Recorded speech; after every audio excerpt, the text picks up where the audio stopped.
O dom da vida, o mistério da morte, a experiência do sagrado. Desde os primórdios da vida, a religião acompanha um homem em sua busca constante de si mesmo. Antigos profetas e mitos ancestrais, rituais e símbolos, sacerdotes e fiéis. Entre os lugares sagrados e tradições milenares, esta é uma viagem através das principais religiões, os cultos e as filosofias espirituais do mundo. Até o descobrimento do antigo bem que se esconde nas raízes da fé.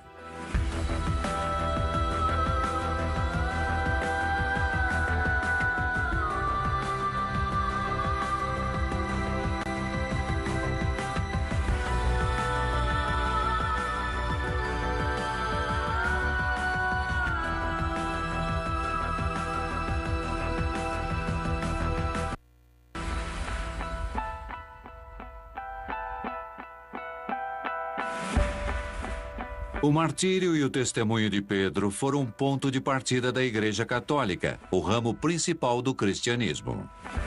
Atualmente, esta comunidade guiada pelo Santo Padre é formada por cerca de milhões de fiéis espalhados por todo o mundo. Mas quem foi Jesus? Que efeito seu amor produziu nos homens?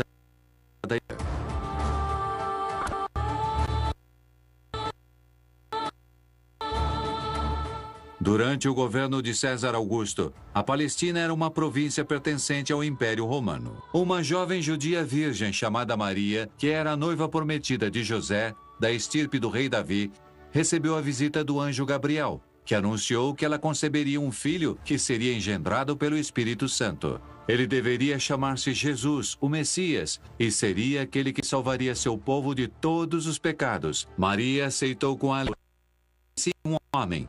Deu luz a Jesus. Junto com José, o criaram em Nazaré, até que ele completasse 30 anos, quando começou a dar o testemunho da mensagem de Deus, sobre seu amor incondicional pelos seus filhos, através de suas parábolas. Do Deus, um reino a serviço ao próximo, misericórdia de humanidade e pobreza de espírito.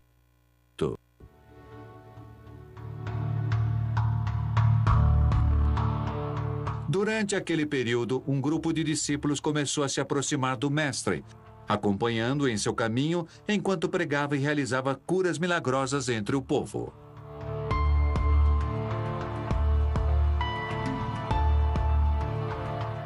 Jesus instituiu o que se chama de colégio apostólico. 12 pessoas, as quais ensinou particularmente durante toda a sua vida. Dentre os 12, o Evangelho ressalta claramente a figura de Pedro como chefe desse grupo, que de fato vem sempre lembrado em primeiro lugar.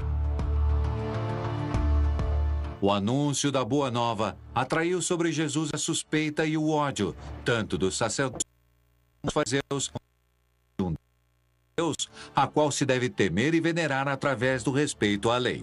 Tendo sido abandonado inclusive por seus discípulos, Cristo foi capturado por causa da traição de um dos 12, Judas. Foi julgado e logo crucificado no Gólgota. Jesus morreu invocando ao Pai e pedindo que perdoasse aos seus algozes enquanto o céu escurecia e um terremoto sacudia a terra. As Escrituras se cumpriram quando, depois de 3 dias, o sepulcro onde seu corpo havia sido depositado foi encontrado vazio. Jesus havia ressuscitado. Nesse momento, os discípulos estavam desalentados, convencidos ainda de que o Filho de Deus devia ter sido um guerreiro invencível, cheio de glória e que devia ter libertado seu povo da servidão. Deve ter sido um momento terrível quando os apóstolos compreenderam que Jesus, em quem acreditavam, havia aparentemente falhado e tinha sido crucificado. Jesus não foi o derrotado, mas sim o vencedor, com uma força até a cruz, até dar a vida. E este é o momento máximo da presença de Deus na história em forma de amor. Cristo apareceu diante dos apóstolos durante 40 dias depois de sua crucificação, dando assim a enésima prova de sua vitória sobre a morte.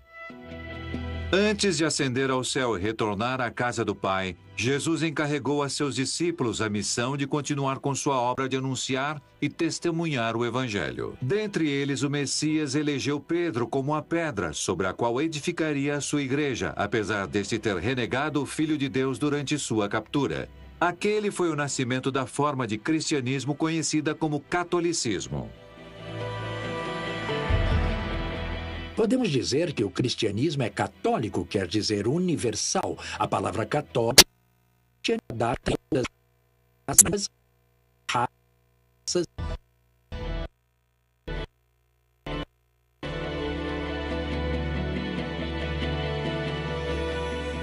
Creio que a angústia deve ter o acompanhado durante toda a vida, porque Pedro deve ter sofrido muitíssimo ao pensar que havia renegado a Jesus.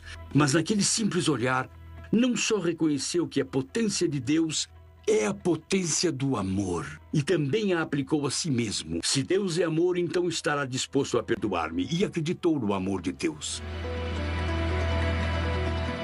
Pedro começou a difundir a mensagem de Cristo, batizando e realizando. Logo, encarcerado em Jerusalém, conseguiu se libertar e foi para Roma, o centro do Império Romano. Lá, em segredo, juntamente com São Paulo, organizou as primeiras comunidades cristãs e deu testemunho de sua fé no Senhor através do martírio.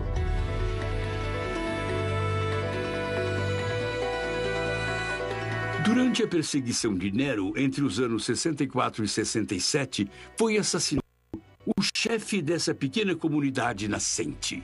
Pedro, então, em Roma, sobre o Monte Vaticano, foi crucificado. E antigos testemunhos relatam, inclusive, que ele foi crucificado de cabeça para baixo, porque não se sentia digno de ser crucificado como mestre.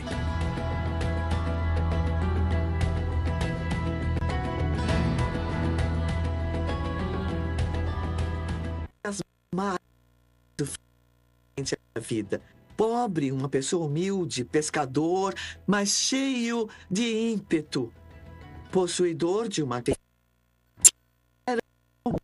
Não era uma pagã, corria aos cultos das diversas religiões. E a Pedro se atribui o mérito de ter conseguido unificá-los.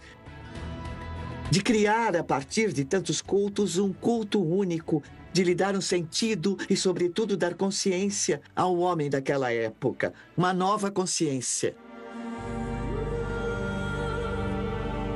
A cargo da Igreja há mais de 20 séculos encontra-se o Papa, no alto de uma hierarquia sucessória. Os bispos são considerados como os herdeiros dos apóstolos e são os encarregados de governar as dioceses espalhadas por todo o mundo, auxiliados pelos sacerdotes e diáconos. O Santo Padre é o sucessor de Pedro, porque era a vontade do próprio Jesus Cristo, quando entregou a Pedro as chaves da igreja e como ponto de referência à nossa santidade, o Papa. A estrutura hierárquica, podemos dizer que é o modo que permite à igreja ser independente em relação ao poder temporal, enquanto que a igreja não precisa deles para custear seu funcionamento. A paixão, morte e ressurreição de Cristo confirmam a verdade fundamental da fé cristã. Jesus morreu por amor ao mundo. Somente através de seu sofrimento e tendo tomado a si todos os pecados dos homens, foi possível reconciliar-se com o Pai Celestial. Através do mal ou bem, com mais violência, ele o fez amando a humanidade até o fim. Deus Pai ensinou sua fidelidade misericordiosa ainda mais potente do que a própria morte. Durante a ressurreição, Jesus foi chamado até uma nova vida. Veneramos uma tumba vazia. Jesus Cristo ressuscitou dentre os mortos por seu próprio poder e com isso demonstrou que era Deus. Então, nós sabemos que a revelação vem de Deus. A Páscoa é quando nós celebramos o evento mais importante da história, que nós cristãos sabemos que é a ressurreição de Cristo. Naqueles tempos, a morte era considerada pelos crentes como uma transição para uma nova dimensão, uma visão perpétua de Deus e a ressurreição do corpo no final dos tempos, e julgaria o mundo do juízo universal. Todos nós vamos morrer. Não se pode escapar do fato de que a morte é parte de toda a experiência humana. Ela significa uma dor, mas que nunca é a final. Há sempre uma porta aberta para uma nova realidade. Inclusive, com alegria, podemos enfrentar a perspectiva da morte. Quando será a segunda vinda de Jesus, Deus reservou a seu poder.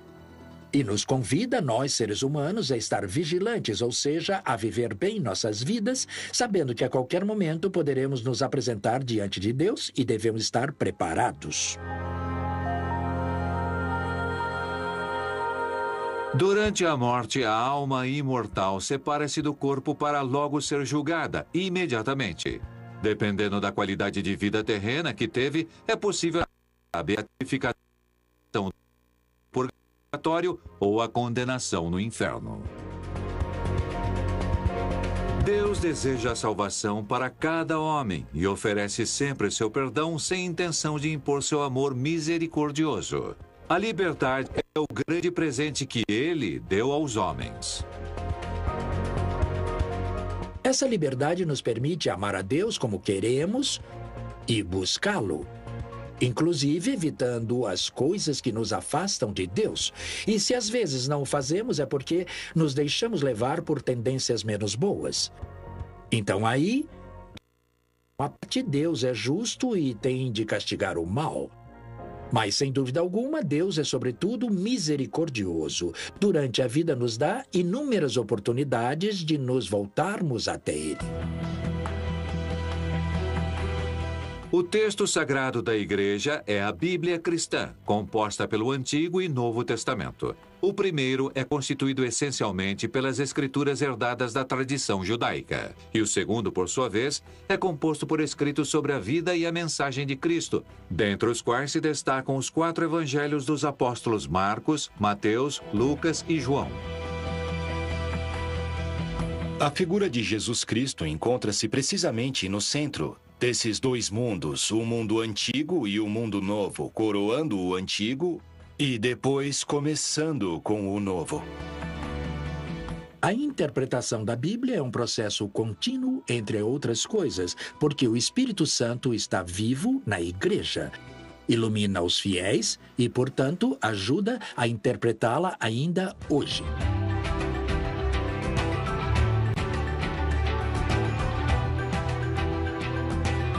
Roma é o centro espiritual e organizador da Igreja Católica.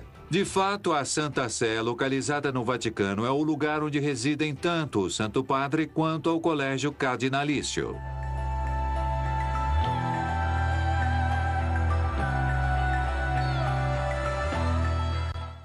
São Pedro é o local onde Pedro derramou seu sangue. E desde o início contamos com o testemunho de um pequeno nicho funerário construído ao redor de 145-150 depois de Cristo, que indicava o local da sepultura do apóstolo dentro de uma sepultura pagã. E até hoje aquele pequeno nicho permanece intacto. Aquela tumba se converteu no ponto, poderíamos dizer, no eixo ao redor do qual se desenvolveu toda a construção da Basílica de São Pedro.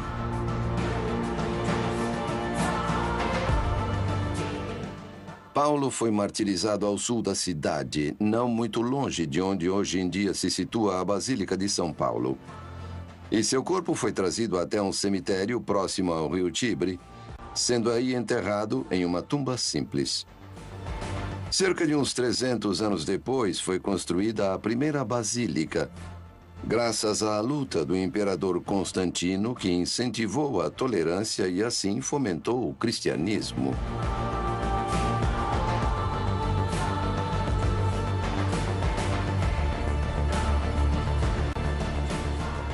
O imperador Constantino até então havia sido perseguido quando ele construiu a primeira basílica, que era bastante pequena, tendo permanecido pequena por uns 80 anos.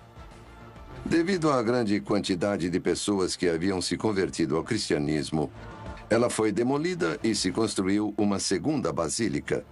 Era enorme, devido a um incêndio ocorrido sendo substituída pela atual. Assim, a basílica está aqui por cerca de 1.700 anos e sempre tem sido um lugar de peregrinação para os cristãos, devido à importância de Paulo dentro da tradição cristã.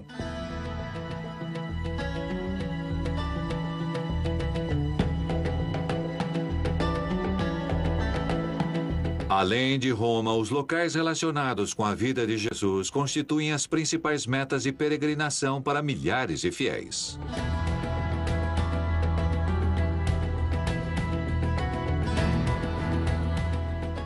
Jerusalém é como o ponto central, um ponto de chegada. Mas, em certo sentido, também é um ponto de partida da fé cristã. O Monte Sião, o primeiro lar dos cristãos.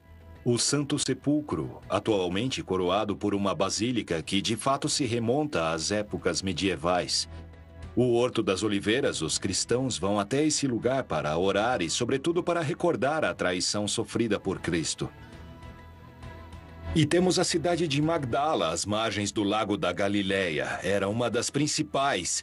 E Madalena, uma das seguidoras de Jesus em sua pregação, que o seguiu até Jerusalém, era originária dessa cidade.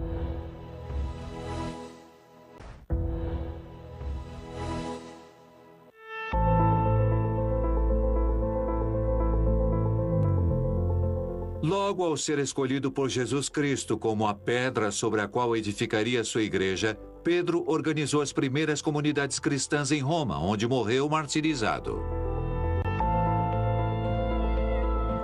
O Papa representa o seu sucessor, sendo o chefe da grande comunidade católica baseada no mandamento do amor. Os lugares destinados à liturgia católica são as igrejas. Sua magnificência expressa na alegria de ter recebido a salvação através de Jesus Cristo. São lugares onde vamos primordialmente ao encontro com Deus, falar com Ele face a face. São locais de oração. É dentro delas que geralmente se administram os sacramentos, os sinais através dos quais a graça de Cristo trabalha e se difunde.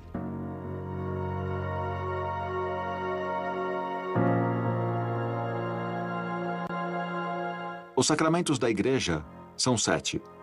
O batismo, pelo qual nascemos para a nova vida. A confirmação, que é o sacramento de força na vida adulta do cristão. A Eucaristia, que é o alimento espiritual. Depois, para sanar as nossas feridas do pecado, vem o sacramento da penitência. E para nos ajudar no momento da morte e de doenças graves, vem a unção dos enfermos. E além desses, há o sacramento do matrimônio, que une um homem e uma mulher em Cristo para abrir-se à vida. E a ordem sacerdotal em que homens eleitos são configurados com Cristo para poderem servir e para que tornem mais felizes os demais.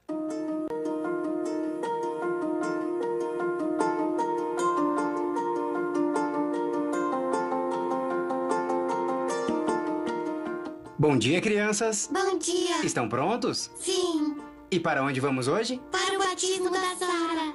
Para o batismo de Sara. E quem é Sara? Nossa irmãzinha! E onde está Sara agora? Está com a mamãe? Sim! Sara está pronta. Vamos? Bom, vamos rápido! Vamos todos!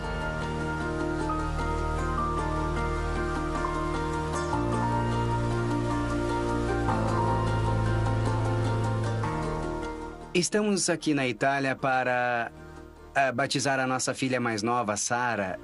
Para nós é algo importante porque, através do batismo, nos convertemos em filhos de Deus e passamos a tomar parte da comunidade cristã.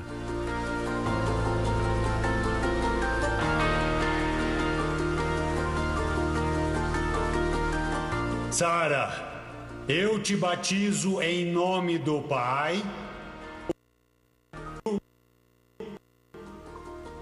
e do Espírito Santo.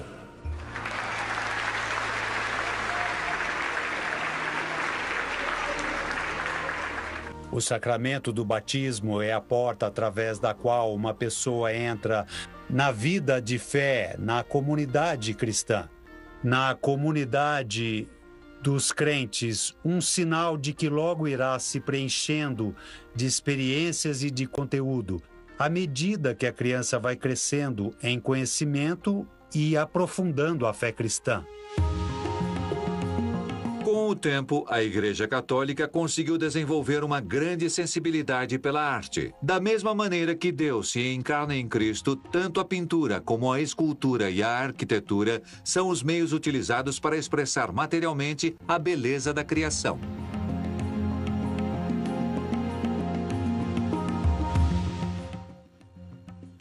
Eu gosto particularmente de uma pintura de Caravaggio que está aqui em Roma, chamada A Conversão de São Paulo. Aquele homem, caído de costas no chão, em uma posição de terror, está, por sua vez, abraçado àquele mistério e claramente Caravaggio tem um talento muito especial para a luz e a sombra. Por isso, considero esta obra particularmente poderosa. O presépio foi introduzido por São Francisco de Assis no século XIII, uma tradição que se mantém ainda hoje e que só se apresenta em cada Natal em muitas igrejas e famílias cristãs. O presépio nasceu do amor que São Francisco sentia por Jesus Cristo, que havia se feito homem, o que o impressionava muito esse mistério de Deus, o Deus rico convertido em pobre. Assim como o feito de a Virgem em ter sido tão humilde e nem sequer tinha uma casa, nenhum abrigo para dar à luz ao seu filho, o Filho do Altíssimo. Com o passar do tempo, a representação do nascimento de Cristo foi se convertendo em uma verdadeira forma de arte. Uma versão genial disso é o presépio napolitano. A fantasia popular se apoderou daquele acontecimento, o tornou próprio e estabeleceu que Jesus tinha que nascer aqui e agora. E é por ele que em um presépio napolitano se podem encontrar coisas que, sob o olhar desatento, podem ser consideradas incongruências. Se converteu em uma espécie de almanaque e, portanto, a cada ano, todos os sucessos da vida real, tanto bons quanto os maus, eram representados dentro do presépio. Para a Igreja Católica, o anúncio da palavra é um aspecto essencial de seu credo. A catequese é um processo educativo dirigido tanto às crianças como aos jovens e adultos, para guiá-los até a plenitude da vida cristã. Eu gostaria que estas crianças descobrissem que Deus não é alguém que está no céu, lá longe, e sim que é um Deus que está perto de nós, a quem podemos encontrar em nossas vidas, que está perto de ti, que fala contigo. Bem, crianças, bem-vindas a este encontro, que é importante porque o que vieram fazer tem a ver com Jesus. Hoje, como sempre, vamos falar sobre qual será o Evangelho de domingo, para que tenham os ouvidos um pouco mais preparados para ouvir esta palavra, que vai acompanhá-los durante toda a vida, sempre que o desejarem, é claro. Com isso, todos saberão que sois meus discípulos, se amarem-se uns aos outros. João 13:35. Através das missões, a Igreja tenta dar um futuro melhor para milhares de pessoas necessitadas espalhadas por todo o mundo, pois, de fato, o reino de Deus destina-se a toda a humanidade. Este projeto em Dalgueda permite a realização de um depósito com um pequeno dique que recolhe de um reservatório de águas pluviais e de vertentes, a água que será depois regulada e distribuída através de canalizações.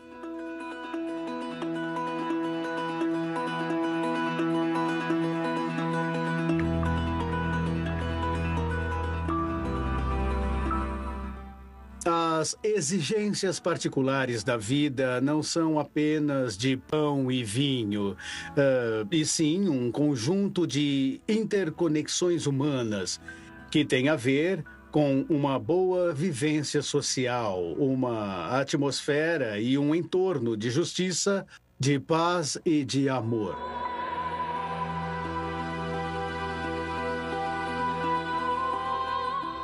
As missões, como o anúncio da palavra e ajuda aos pobres. A arte, como meio de expressão da beleza da criação. Os sacramentos, como sinais pelos quais trabalha a graça de Deus.